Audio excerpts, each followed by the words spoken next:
History follows our footsteps, even when, maybe even especially when, the roads are made of iron. Just off the main drag in Rockdale, Texas, you'll find a cherry red train depot. The tracks are still busy just a few steps away, but this depot's only traffic these days are tourists and rail fans looking for a glimpse of the past.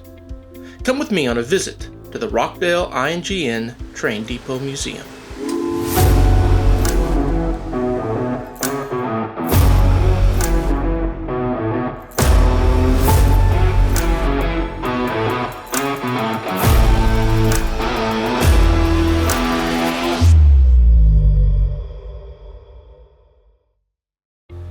Rockdale, Texas was born on the rails as the International and Great Northern Western Terminus in 1874.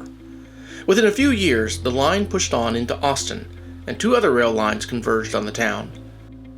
This depot went up in 1906 for the I&GN and has been meticulously restored by the efforts of volunteers and the Rockdale Historical Society.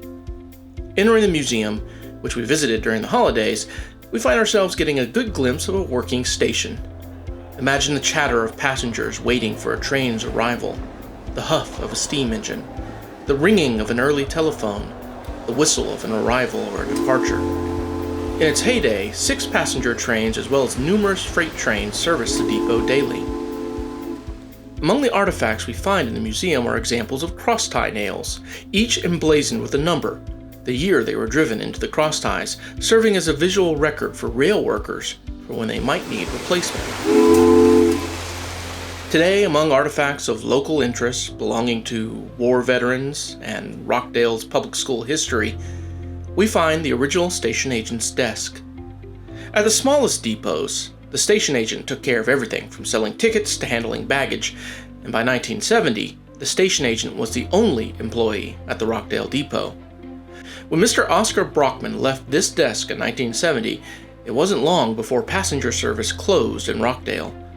Train number 2 departed Rockdale at 4:50 p.m. on September 21st, 1970, thus ending 96 years of passenger service to Rockdale.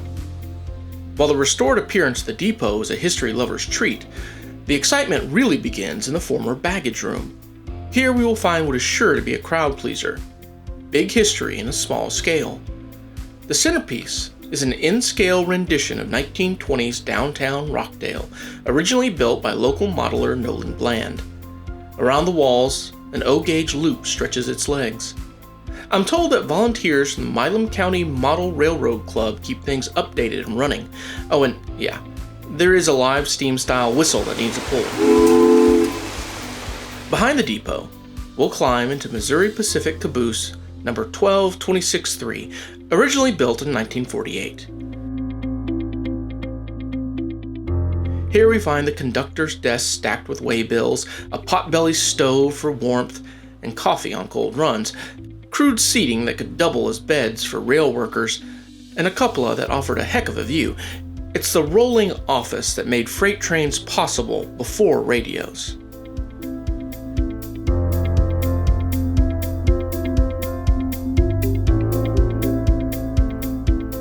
Then we step into the star of the show, the Cheyenne Mountain, a Bud-built 1942 stainless dining lounge car that worked Missouri Pacific's Colorado Eagle between St. Louis and Denver.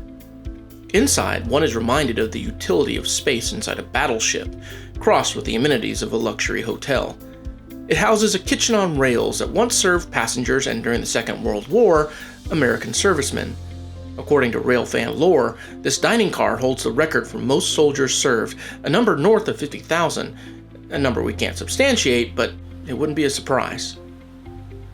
Rockdale's depot languished after it closed in 1970 before it was eventually restored in 2008. Today, it has been brought back to life by people who refuse to let their history fade. If you're ever passing through town like the trains once did, it is worth taking their example and stopping at the Rockdale I&GN Depot Museum.